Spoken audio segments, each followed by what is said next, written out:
Oi, gente. Hoje eu vou recomendar um conto. Eu sei que eu não costumo fazer isto muito, mas eu quero meio que treinar, porque eu vou fazer um vídeo para mandar para a minha professora, que é tipo um podcast, tipo um vídeo sobre o conto, a recomendação dele. Aí eu queria mandar para vocês para treinar e depois, claro que não vai ser o mesmo vídeo, porque vai ser diferente da maneira que eu vou falar aqui e para enviar para a professora. Mas pronto, quem não conhece, eu sou a Glória e eu faço vídeos de autocuidado, política e conhecimento. Basicamente são vídeos de autocuidado e conhecimento. Porque é realmente muitíssimo importante. Pronto, o conto é A Aia, de Essa de Queiroz, foi escrita em 2009. Que é um conto, tá? Não é uma história, é diferente. É tipo uma história, mas é mais, temos de dizer mais um conto, porque se dizemos história, aí vai estar errado. Então, este conto vai abordar alguns dos personagens, como o escravezinho e o príncipe, que eles no conto estão escritos em diminutivo, ou seja, o que eu quero dizer com diminutivo, eu quero dizer que escravezinho e príncipezinho vai ser assim, está escrito no conto. Eles não vão falar porque ainda são bebés. Depois temos também a Aya, que é uma dama de companhia. Temos a rainha. Temos a rainha e temos o rei também, que não vai acontecer uma coisa meio triste para ele. Mas pronto. Vamos lá. Que é a Reina. A Reina é aqui no... Mas pronto. O que nós também na aula fizemos algumas caracterizações dos personagens. Como por exemplo, o rei. O que é que vocês, por exemplo, quando falam num rei, o que é que vocês acham que ele deve ser? Por exemplo, no conto, ele é moço e valente, ou seja, ele tem coragem, né? É jovem. Pela expressão moço e valente, acho que é jovem. Ambicioso, porque quer mais rei.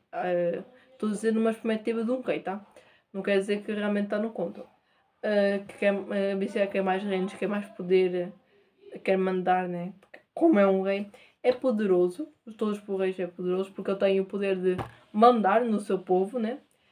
E é rico, porque todos os reis são ricos, pelo menos a maioria de todos os que eu conheci eram ricos.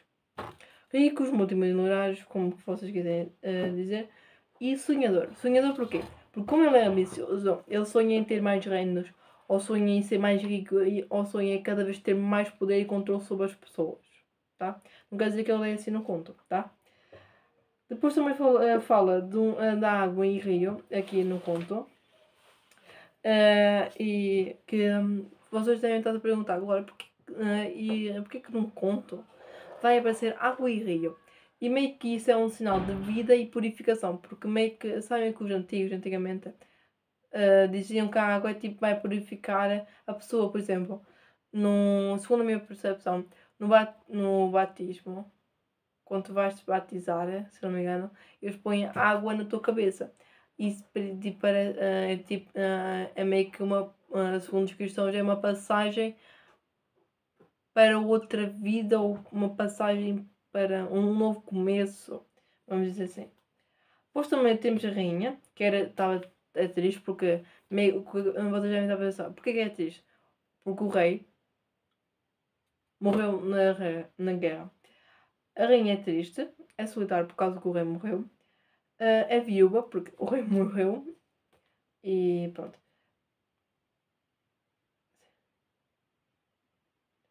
Era também sensível e sentimental. Sensível e sentimental, na minha perspectiva, é a mesma coisa.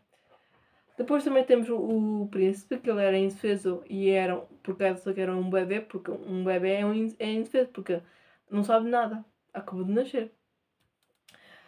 Temos também uma parte que diz a lua minguar, e segundo o nosso professor, e nós tivemos a falar na aula, quer dizer que está a preparar o leitor que vai acontecer alguma coisa de mala e que a vida do rei vai acabar e vai acabar até a sua morte. O que eu quero dizer com isto, de uma maneira que vocês consigam perceber, é que o que eles quiseram no contexto do conto, quando eles disseram no conto, eles queriam dizer que eles estavam a preparar o leitor, a leitora é a pessoa que está a ler o conto, que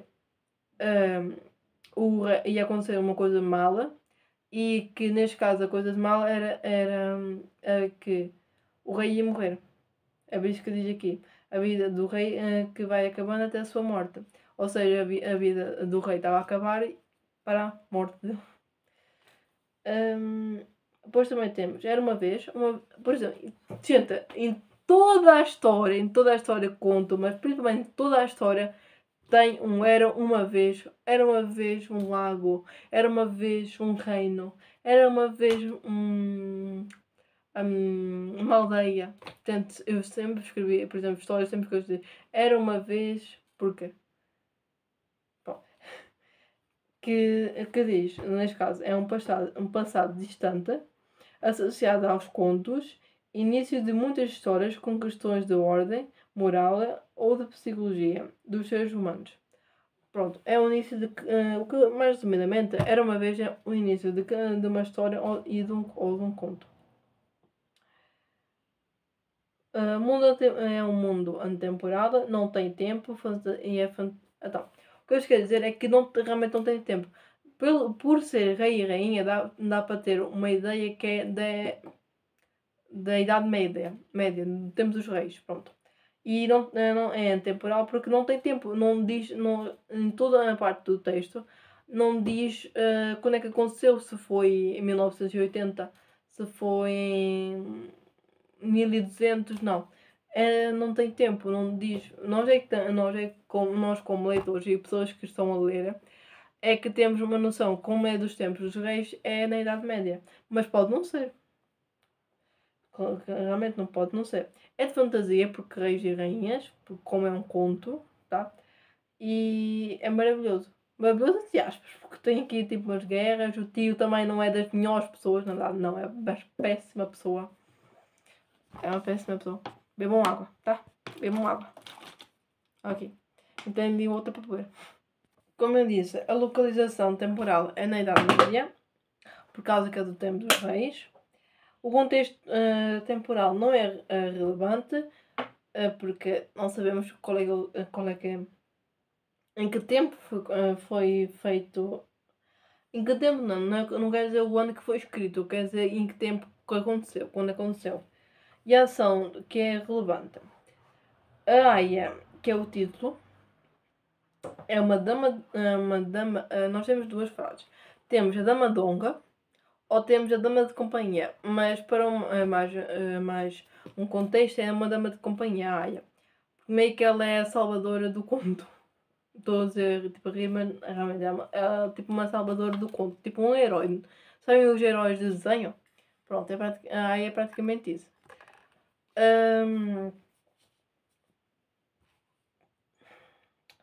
Mas é uma campainha, para quem não sabe ou nunca viu filmes com isso ou não estudou, não estudou esta parte, é tipo, meio que ela ajuda com coisas do palácio, coisas do príncipe, ajuda tipo a rainha. Não sei explicar muito bem. O filho, a rainha tem um filho, que é o príncipe, só que a escrava, né, que é a Aya, também tem um filho. E o filho, o filhinho, também está escrito, mas também acho que não sei se. Não me lembro bem se é em diminutivo, que é filhozinho ou filhinho. Filhinho ou filho. Mas parece mais escravezinho, por causa da escrava que é a Aya. Filhinho é um diminutivo afetivo, frágil, que é um bebê e frágil. Todos os bebés são frágeis. A lua. A lua também tem aqui uma parte do conto que fala da lua e meio que é uma personificação, é confidente e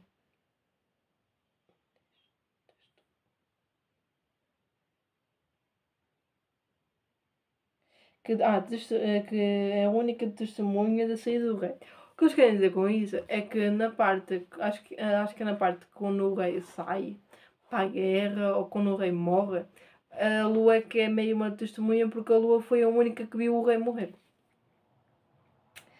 O narrador, pronto, o narrador é ausente porque ele não está no conto. Está escrito na terceira pessoa. Não importa. O reino é abastado, é urbano, por ser rei e rainha. É rural também. E é um ambiente cortesão. Depois também tem aqui outra parte que diz que começava a minguar. E isso é uma notícia da morte de alguém. E vocês devem estar a pensar, pensem agora comigo, pelo que vos disse até agora, quem é que morreu? Se vocês estiveram atentos, foi o rei. O rei morreu. O rei morreu. Pronto. Depois, na parte trazendo a amarga nova. A amarga nova. É uma triste notícia de sofrimento e de amargura. Devia ter apontado aqui as linhas. Estou a ver. Depois está aqui. Entre a flor da sua nobreza. Quer dizer,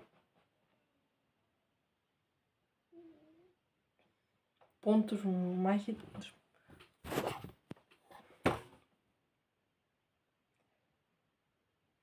Quer dizer que os pontos mais importantes. Depois temos também as sete lanças, que tem também numa parte do texto diz as sete lanças, que é uma passagem para a outra vida. Passagem de quem? Se eu me lembro bem, se eu me lembro, deve ser para o rei. Como ele morreu, passou para uma nova vida. Mas também pode ser da Aya, quando ela acha que ela acha que porque tem mais. Não é muito para o fim, mas ela diz, a Aya diz ou pensa, pelo que o narrador nos diz, ela acha que na perspectiva da passagem de vida, por exemplo, há muitos que dizem uma nova vida, tipo, uma nova vida após a morte, ou uma passagem de vida após a morte. A Aya acredita que quem é rei ou quem é rico morre e na próxima vida vai ser rico. Quem é pobre na próxima vida vai ser pobre. Ela acredita assim.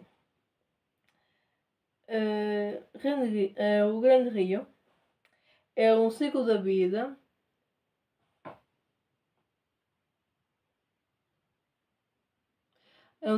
que termina.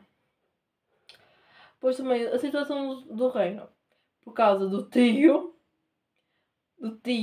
que quer apoderar-se do torno, que quer roubar, por causa de como o rei morreu, ficou frágil.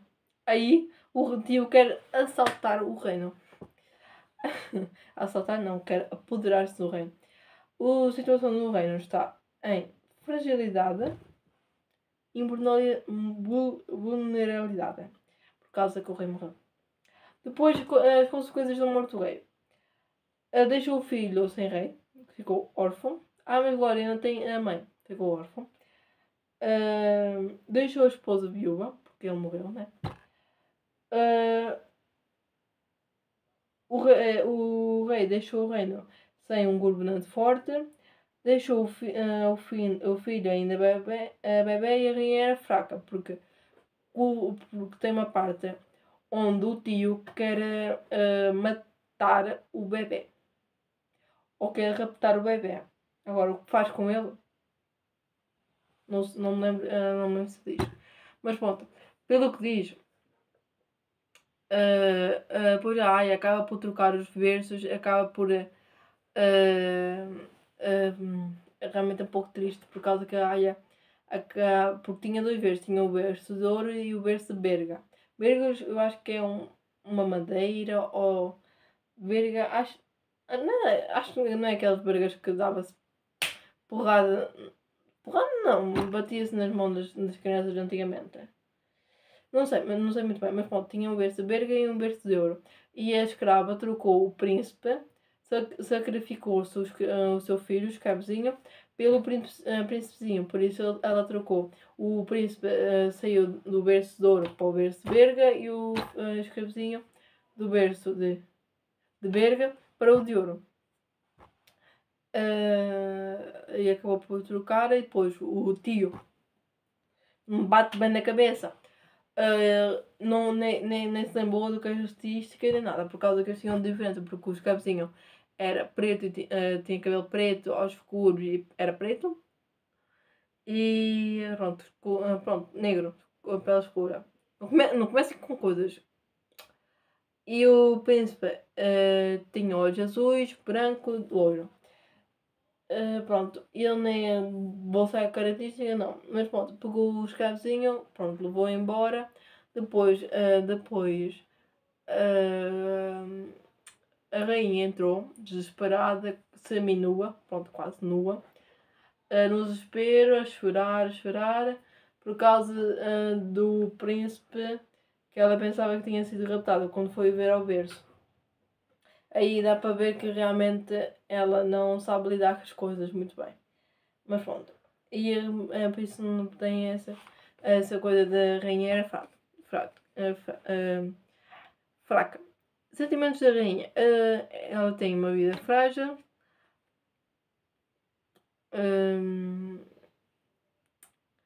Tem inimigos, tem inimigos do reino, tanto no próprio reino, tanto fora do reino, como aquele tio.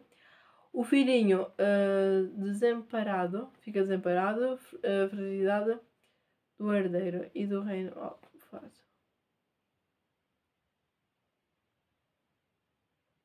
Mas pronto. Vamos resumir, porque os meus tópicos são mais resumidos. Vamos lá.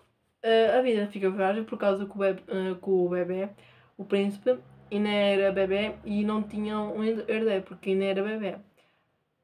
Por isso, pronto. Não tinha idade para ser rei, ou para começar a ser rei.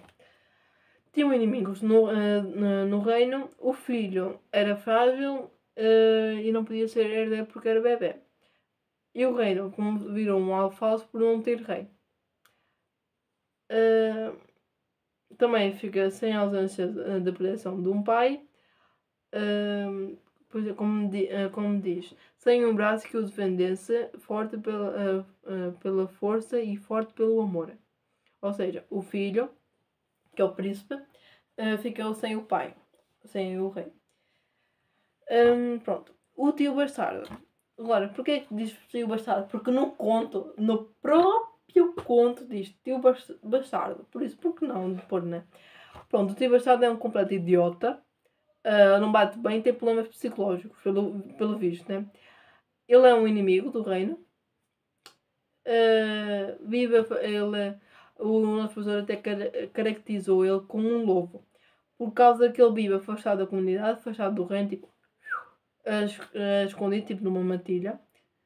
Tipo, num grupo. Só com o seu bando, pronto, no seu grupo. O recurso expressivo do tio é comparação, por causa que ele é comparado com um lobo. Vive em matilha, um bando, pronto, vive em grupo, é feroz, rebelde, selvagem, cruel, também espreita a sua presa, que é o príncipe neste caso. Depois, no conto, temos de fazer, sempre no conto temos de dizer, por exemplo, numa frase, o que é que, ou naquele parágrafo, o que é que o conto, ou o que a autora quer nos dizer. Nós vamos ver nisso. A nossa professora de português ensina-me muito jeito. Era uma mulher bonita e forte, fiel, porque ela dedicou próprio filho pelo filho da rainha, dedicado aos seus senhores, que é a rainha e o rei, mesmo que o rei já não esteja entre eles, como fossem divinos. Ou seja, ela os tratava, respeitava, dedicava-se como fossem deuses. E era feliz por servir o seu rei. Isso é bom. Mas realmente, eu recomendo este conto. É realmente bom. Eu vou ler um texto que eu fiz no apoio de português. A professora português, não gosto muito da professora português, mas pronto, ela é meio má. Não, mas má mesmo, ela realmente não gosta de nós. Mas pronto, que era uma crítica, mas tínhamos de dizer se gostámos ou se não gostámos, pronto, ia dizer. Então, vou-vos dizer, vou dizer o texto. Eu gostei, mas tem pontos negativos. Como o tio, que é um completo doido, eu tinha posto um completo maluco ou completo pronto, doido, com a personalidade de um lobo, sendo feroz e indo sempre em grupos. Ele também aproveitou-se que o rei tinha morrido e o reino ficasse mais frágil e vulnerável para o poder atacar. A atitude da rainha é, em vez de ficar desesperada a chorar enquanto o seu reino está a ser atacado, ela podia pelo menos proteger o príncipezinho. Pelo menos ela devia, como rainha e como mãe, é pelo menos o mínimo que ela podia fazer enquanto o seu reino está a ser atacado. Que era a sua obrigação como mãe, ao invés da aia, a escrava ou dama de companhia. Podem dizer como quiser. O conto, depois tínhamos de pôr, agora é a conclusão. O conto é interessante. É interessante que aborda o racismo. Agora, porquê tu puseste o racismo? Eu pus o racismo por um motivo. O motivo é a comparação que eles fazem entre o escravo e o príncipe. O príncipe. Eu pus isso por causa, por exemplo, no conto diz que o príncipe é loiro, de olhos azuis e branco. E o escravozinho é preto, no cabelo, olhos castanhos e negro. Na minha percepção. Aí é por isso que eu digo que aborda o racismo como dissesse que, por exemplo, como dissesse que ser branco ou ser de olhos azuis ou ser loiro tivesse mais valor ou tivesse mais riqueza ou fosse melhor. Eu não sei explicar bem. Mas pronto. A pessoa não aceitou muito isso, mas pronto. As diferenças de classes do pobre e rico, rei, rainha e escravos. E também não é muito difícil de importar, realmente não é muito difícil de importar. Claro que tem a lua a minguar, a água e o rio, aí tens mesmo de prestar atenção e ver mesmo pelo contexto do conto, ou pesquisares mesmo, ou por comparações também, ou vês mesmo por coisas mesmo antigas que pode vir à cabeça. Também recomendo o livro e ele leva-nos para a Idade Média, que supostamente é quando aconteceu o conto de reis e rainhas. E pronto, onde tem reis e rainhas. Mas pronto, este foi o vídeo. Vocês gostaram? Ou querem ler este livro? Realmente é interessante este livro, por acaso é um bom conto para ser lido e prestar atenção. Por acaso eu gostei bastante. Eu gostei bastante que a Aya, a dama de companhia, foi a personagem principal do conto. Gostei bastante. Tchau, gente. Se vocês gostaram, deixem um like e se inscrevam.